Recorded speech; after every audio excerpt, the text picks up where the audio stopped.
Eh bien, salut tout le monde, vous êtes bien sur Stray Society 311. J'espère que vous allez bien. En tout cas, moi, ça va super. On se retrouve aujourd'hui pour l'analyse de SummerSlam 2016 qui s'est tenu au Barclays Center à Brooklyn, dans l'état de New York. Donc voilà pour les détails techniques. Donc je vais parler très rapidement du pré-show. Donc on a eu le 12-man tag team match, voilà, entre les équipes heel et l'équipe face, de SmackDown. J'ai trouvé ce match vraiment correct, très bon. À la fin qui est parti un petit peu en cacahuète. Vraiment, c'était quand même un bon match. Donc, les matchs de pré-show, je tiens juste à dire que je les note pas, parce que voilà, je vois pas l'utilité de noter le pré-show non plus. Ensuite, le match, c'était quoi le deuxième match du kick-off? Bah mince, alors j'ai un trou de mémoire. Bref, ensuite, nous avons eu le Cesaro contre Sheamus. Donc voilà, qui a quand même été aussi un très bon match. Après, le seul petit problème de ce match, c'est que ils ont peut-être trop donné dans ce combat. Donc j'espère que par la suite, ils arriveront à innover, parce que vraiment, le match était très surprenant entre les deux. Je m'attendais vraiment pas à ça. Et oui, j'ai enfin trouvé, c'était quoi le dernier match du kick-off, pardon, excusez-moi.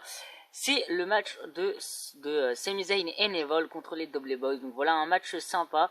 Donc j'ai trouvé que Sami Zayn et Neville allaient bien ensemble. Donc pourquoi pas peut-être une association entre les deux pour aller chercher les titres par équipe. Ça me semble compliqué, mais si ça se fait, je ne serai pas contre. Et on va rentrer sans plus attendre avec le premier match de la carte principale. Et donc, comme je le disais, premier match de ce pay-per-view, c'était le match qui opposait Enzo Amore et Big Cass à la toute nouvelle équipe, donc constituée de Chris Jericho et de Kevin Owens. Donc, juste avant de rentrer dans l'analyse, je tiens juste à dire que j'arrête de donner les temps forts, parce qu'en fait, quand je m'en rends compte, je trouve ça un petit peu lourd, voilà, de donner les temps forts du match, parce que si vous avez vu le match, voilà, vous savez à peu près ce qui s'est passé dans le match. J'ai plutôt essayé de me concentrer sur le fait vraiment de donner mon avis sur le combat. Donc voilà, j'espère que ça vous dérangera pas. Enfin, je pense pas que ça vous dérangera plus que ça. Donc déjà, juste avant le match, il y a Enzo Amore et Big Cass qui sont venus encore une fois parler, donc juste avant leur match. Donc ça, vraiment, je trouve que ça m'énerve un petit peu, voilà, de les entendre parler à chaque fois. Je vais vous le dire clairement, Enzo Amore et Big Cass, j'en suis clairement lassé. Voilà, j'aimerais bien qu'ils essayent d'innover un peu plus. Et bon, ça c'est une autre histoire. Donc le match, qu'est-ce que j'en ai pensé? Bah vraiment, j'ai trouvé que ça a été un bon opener. Voilà, vraiment Chris Jericho et Kevin Owens qui fonctionnent très bien ensemble. J'ai été agréablement surpris, pardon, parce que vraiment à la base j'étais vraiment pas botché pardon, parce que botché c'est autre chose. J'étais vraiment pas botté par cette équipe constituée de Jericho et de Kevin Owens. Et vraiment ce match m'a bien plu. Et aussi, quand même, on a une victoire assez surprenante de Jericho qui n'était pas vraiment prévue. Moi j'avais pronostiqué une victoire de Amoré et de Big Cass, mais j'ai envie de dire, voilà, ça me fait plaisir vu que j'ai quand même bien adhéré à cette équipe. Donc ça a été quand même un match sympa, comme je l'ai dit. On a bien sûr eu le moment où Enzo Amore a galéré à faire le tag team. Ça c'était assez chiant, mais bon, ça reste pas un détail, on va dire, mais voilà, c'était pas si dérangeant que ça. Donc voilà, c'était un bon opener avec un finish cool aussi. Donc Kevin Owens qui projette, qui part, je sais pas comment expliquer ça, qui projette Enzo Amore dans les cordes comme s'il partait pour faire une pop-up powerbomb, sauf qu'il l'éjecte derrière lui et Chris Jericho le reprend en code breaker. Le code breaker était légèrement botché, mais bon, ça s'est pas tant vu que ça, donc c'était pas si dérangeant que ça. Pour la note, j'ai mis 8 sur 10 pour ce bon opener. Et on passe désormais au deuxième match de ce SummerSlam 2016. C'était le match qui opposait Charlotte à Sasha Banks pour le titre féminin, donc c'était la revanche de Charlotte. Donc qu'est-ce que j'ai pensé du combat? Et bah écoutez, ma foi, ça a encore été un superbe combat. Alors je sais, j'ai vu quelques avis de certaines personnes qui n'ont pas vraiment aimé ce match. Moi personnellement, je l'ai bien kiffé. On a eu des choses sympas, notamment le Hurricane Rana de Sasha Banks qui était juste incroyable. Par contre, juste à un moment, je sais pas si c'était un botch, mais il y a Charlotte en fait qui tenait en fait Sasha Banks sur la deuxième corde, et elle l'a lâché violemment. Sasha Banks aurait pu retomber violemment sur la nuque. Ça aurait pu être dangereux, mais bon, Dieu merci, il n'y est rien arrivé. Donc voilà, donc j'ai vraiment bien kiffé ce match. Vraiment, on a eu des choses sympas. On a eu Sasha Banks vraiment a donné une très belle performance durant ce combat. Elle a fait des choses extraordinaires à l'image de son Hurricane Rana. Mais voilà, donc super match. J'ai noté qu'on sentait bien la haine de Charlotte, et on a vraiment une super performance de Sasha Banks qui nous a lâché 2-3 prises sympas. Donc victoire de Charlotte, assez surprenante tout de même. Mais bon, après on a appris par la suite que pendant le match, les officiels ont vu que Sasha Banks s'était blessée lourdement. Donc ils ont décidé de faire gagner Charlotte. Donc c'était vraiment sur la dernière minute qu'ils ont décidé de faire gagner Charlotte. Mais j'ai envie de dire, si Sasha Banks est blessée, autant rendre le titre à Charlotte. Voilà, je pense pas qu'elle aura un règne non plus oufissime. Mais voilà, donc pour la note, j'ai mis 9 sur 10 parce que j'ai vraiment trouvé ce match très bon, contrairement à certains qui n'ont pas forcément apprécié. Mais moi j'ai aimé, après chacun son avis, c'est comme ça.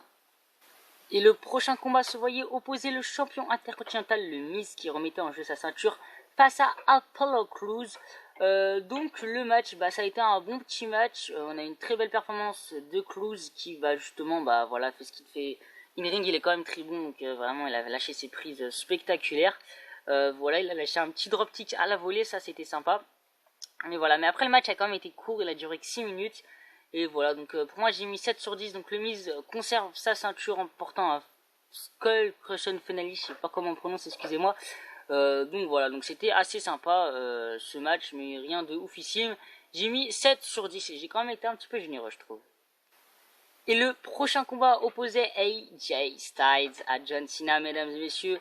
Ça a été vraiment un superbe combat entre les deux hommes. Vraiment, que demande le peuple? Que demande le peuple, mesdames et messieurs? John Cena qui essaye vraiment de se mettre au maximum de AJ Styles niveau in-ring. Il a porté un sunset flip, powerbomb. Il a essayé de faire une prise assez spéciale, mais vraiment, il a été bon, John Cena. Il a lâché un dropkick aussi, faut quand même le souligner. Parce que John Cena qui porte des dropkicks, c'est quand même assez rare, mais vraiment un combat avec de très belles prises des deux hommes.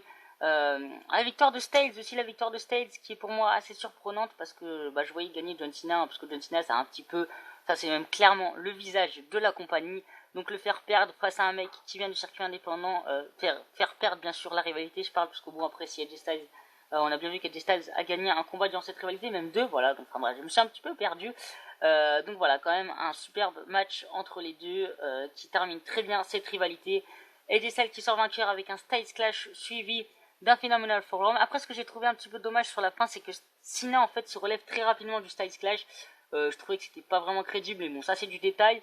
Donc victoire, comme je l'ai dit, de AJ Styles qui fait plaisir. J'ai mis la note de 9,5 sur 10, parce que des fois il y avait un petit peu de coupure de rythme, ce qui était un peu pénible, mais ça allait. Un combat, le New Day affrontait le club pour les titres par équipe, donc il remettait en jeu. Donc déjà, avant le combat, Jon Stewart est arrivé pour faire un petit speech, donc en gros, en quelque sorte, on va dire qu'il remplaçait Big E, puisqu'il a fait la phrase d'introduction de l'entrée du New Day, donc c'est-à-dire oh, Dogtown, Peace out, vous m'avez compris.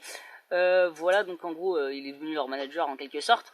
Donc le match dans sa globalité, encore une fois, il est bon. Après, rien de oufissime. Je tiens juste à dire ça. Bon, après j'ai dit que je disais pas les temps forts, mais je tiens juste à souligner ça. Kofi Kingston qui prend la pause pendant son plongeon par-dessus la troisième corde sur les adversaires, donc le club. Je trouvais ça assez marrant.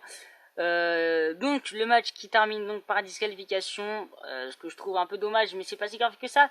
Parce qu'en gros, Xavier Wood ou Kofi Kingston, je ne sais plus du tout, excusez-moi, allait être passé à tabac par le club et Jon Stewart s'est interposé en allant voir Kofi Kingston. Xavier Wood, je ne sais toujours pas qui c'était celui qui allait se faire démonter. Et donc en gros, le club est distrait par Jon Stewart. Et bien sûr, le club, vilain comme ils sont, s'apprêtait à détruire les parties intimes de Jon Stewart pour les mettre dans leur farm peau, voilà. Sauf que là, qui arrive, Biggie arrive pour empêcher bien sûr ce drame, j'ai envie de dire. Et donc Biggie arrive et fracasse Anderson et Gallows, ce qui permet donc, de conserver leur titre par disqualification. Donc ça se termine comme ça, c'est un peu dommage, mais bon, après on a une petite célébration du New Day et de Jon Stewart, j'ai trouvé ça quand même assez cool. Donc voilà, donc j'ai bien aimé ce match. Ensuite, on a la fin, ce qui est marrant, c'est que Biggie prend le pot où il y avait soi-disant ses cougnettes, on va dire, et il voit le gobelet, voilà, donc Biggie en mode what the fuck. J'ai bien aimé ce moment, donc voilà, victoire du club par disqualification. Je pense que cette rivalité ne veut pas en rester là, pardon. Donc pour le match que nous avons eu, j'ai mis la note de 7 sur 10 et j'ai été quand même assez généreux. Et donc le prochain combat, c'était le premier match pour un titre majeur, c'était le match entre Dean Ambrose qui remettait en jeu son WWE World Champions face à l'aspirant numéro 1 titre Dolph Ziggler. Alors ce match, j'en attendais beaucoup, tout simplement. Parce que j'espérais une petite victoire de Dolph Ziggler, mais ce n'est pas ça le problème, parce que je m'attendais aussi à un bon match, malgré que Dean Ambrose soit pas très bon in-ring, mais vraiment ce match était quand même assez ennuyant à regarder, c'était vraiment pas top.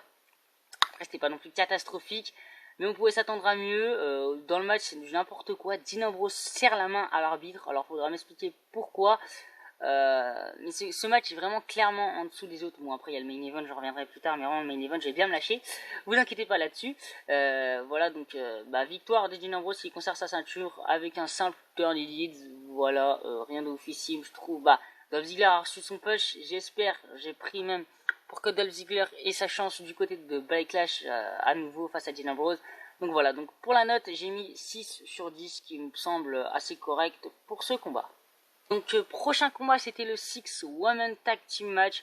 Donc j'attendais un petit peu ce match, tout simplement pour savoir qui c'est qui allait remplacer Eva Marie. Donc les participants, c'était l'équipe face de SmackDown, qu'on va dire Becky Lynch, Carmella si je me trompe pas, et l'autre c'était Naomi avec sa nouvelle gimmick d'ailleurs que j'apprécie tout particulièrement, face à l'équipe des Heels, donc Natalia, Alexa Bliss et la partenaire mystère donc qui était Nikki Bella. Donc pour moi personnellement ça me fait plaisir de revoir Nikki Bella sans grand plus non plus, voilà, ça reste Nikki Bella, c'est pas non plus officiel dans le ring. Donc après dans la globalité c'est un match sympa, voilà, correct, rien de spécial, rien qui casse des barres. Si ce n'est le final, donc c'est la Team Heel qui l'emporte avec Nikki Bella qui maintenant arrive avec un nouveau finisher très spécial. Je sais pas comment expliquer ça, ça ressemble un petit peu à un stunner avec un RKO, avec mélangé avec, je sais pas, en gros elle le prend en position de Attitude Adjustment, voilà, comme ça tout le monde voit dans quelle position elle la prend. Elle la tourne et lui fait un sorte de RKO, de stunner, ce que vous voulez. Donc j'ai trouvé ce finisher assez sympa, assez travaillé quand même, c'est assez rare de voir un finisher aussi cool pour des women's. Donc voilà, donc j'ai trouvé que c'était un match, voilà, comme j'ai dit, moyen, rien d'officiel, donc j'ai mis la note de 6 sur 10. Prochain combat, mesdames et messieurs, c'était le match qui inaugurait le WWE Universal Championship. Alors déjà, pour parler du design du titre, clairement à la WWE, une chose, on va se le dire clairement, vous n'êtes pas foulé, quoi. Le titre n'est pas dégueulasse non plus, mais on voit qu'il n'est pas travaillé. Il y a juste la couleur de la ceinture qui change, ils l'ont mis en rouge, voilà, donc ils se sont dit, oh c'est rouge, la ceinture on va la mettre en rouge, voilà, donc la logique de la WWE. Non, vraiment, j'aurais pu se fouler, mais bon, ça c'est du détail, on va pas chipoter là-dessus. Donc le match, Finn Balor contre Seth Rollins, déjà, Finn Balor, son entrée était juste exceptionnelle, sa tenue aussi. Seth Rollins, je l'ai trouvé assez particulière, je sais pas ce que vous en avez pensé, vous, de votre côté. Mais voilà, moi je l'ai trouvé particulière, ce mélange de noir et de jaune fluo, ou de, je sais pas trop ce que c'était comme couleur, c'était assez spécial. Mais voilà, donc dans la globalité, on a quand même un très très bon match quand même, entre Balor et Seth Rollins.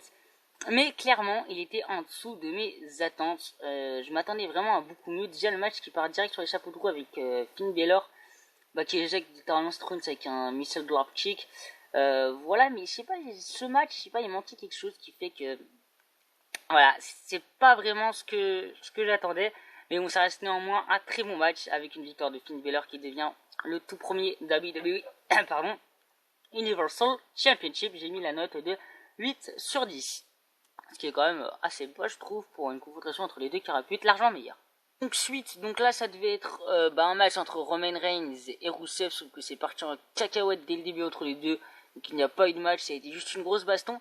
Alors je sais pas si c'était prévu initialement, il n'y a aucune news là-dessus, mais je pense, en fait, quand j'ai vu ça, je me suis dit, alors peut-être qu'en fait la WWE avait peut-être dépassé un petit peu le temps, enfin commencé un petit peu à dépasser le temps, donc ils se sont dit non, on va mettre ça entre les deux, on continuera la rivalité par la suite. Donc je pense ce qui est sûr, c'est que la rivalité va se poursuivre entre les deux, donc voilà, on a eu une grosse baston entre les deux, c'est Roman Reigns qui en est sorti vainqueur au final. Donc personnellement j'ai pas trouvé ça cool, parce que honnêtement j'attendais à un combat, donc ça m'a un petit peu gavé. Bon, j'ai envie de dire c'est pas si grave que ça, je pense que la confrontation entre les deux pour les titres US nous l'aurons dans les prochaines semaines. Mesdames et messieurs, on passe au main event, excusez-moi je rigole. Mais donc Brock Lesnar contre Randy Orton, 15 ans d'attente pour ce match, hein, ce fameux match entre Lesnar et Orton. Donc vraiment encore pire que ce que j'imaginais. Alors ok, vraiment c'est cool, on voit du sang, mais vraiment la fin de ce combat n'avance vraiment à rien. Le match déjà, bon bah voilà, vraiment ennuyant, on sait très bien comment ça se passe. Si, ça peut être sympa le moment où Randy Orton porte un RKO sur Lesnar, genre c'était à quel moment qu'il lui porte, genre au milieu du match sur la table des commentateurs, ça c'était sympa. Il enchaîne avec un DDT RKO sur le ring, sauf que ça n'a pas suffi. Brock Lesnar l'a ensuite littéralement défoncé et lui a détruit le visage, il a pissé le sang. Donc voilà, Brock Lesnar qui gagne par TKO. Je vais pas m'étaler là-dessus parce qu'il y en a encore là demain, c'est du grand n'importe quoi. Aucune intervention à la fin, si n'est Shane McMahon, le pauvre qui se bouffe un F5. Donc voilà, je pense que peut-être on aura une rivalité entre les deux, mais rien n'est sûr, vraiment j'ai du mal à l'imaginer. J'espère que Brock Lesnar sera viré pour ça, ce qui m'étonnerait, puisque la WWE a des plans pour que Lesnar devienne champion au Royal Rumble, ce qui est très triste. Enfin bon, on va se tailler plus là-dessus. J'ai mis 4 sur 10 parce que ce main event était une grosse blague. En plus, il a duré même pas 10 minutes. Voilà, c'était vraiment de la grosse merde. Et puis voilà. Et donc voilà pour conclure ce SummerSlam 2016. C'était un match simple, un combat, pardon, un pay-per-view. Rien d'officiel, j'avais beaucoup d'attentes pour ce pay-per-view. Et vraiment, quand je vois la note finale qui est de 7,1, et ben honnêtement, j'en suis dégoûté, quoi. Parce que voilà, c'est vraiment le main event qui a tout plombé quasiment. Le Dean Ambrose Ziggler aussi qui était pas fameux. Mais enfin bref, écoutez, ma foi, c'est comme ça. Donc 7 sur 10, 7,1 sur 10, pardon. Pour ce pay-per-view, ça reste une note pas non plus dégueulasse, on va dire. Mais c'était pas officiel, mais j'attendais plus que ça. Et donc voilà, donc on va se quitter là-dessus sur ce pay-per-view. N'hésitez pas à donner dans les commentaires, votre avis sur ce SummerSlam 2016. Et puis voilà, donc nous on se retrouve pour de prochaines vidéos. Oui, donc la prochaine vidéo, normalement, ça va être WrestleMania 25. Pour les temps forts, on l'aura parce que la vidéo, je l'ai tournée il y a quand même pas mal de temps. Enfin, voilà, c'est un détail. Donc on se retrouve à la prochaine, les gens. Peace!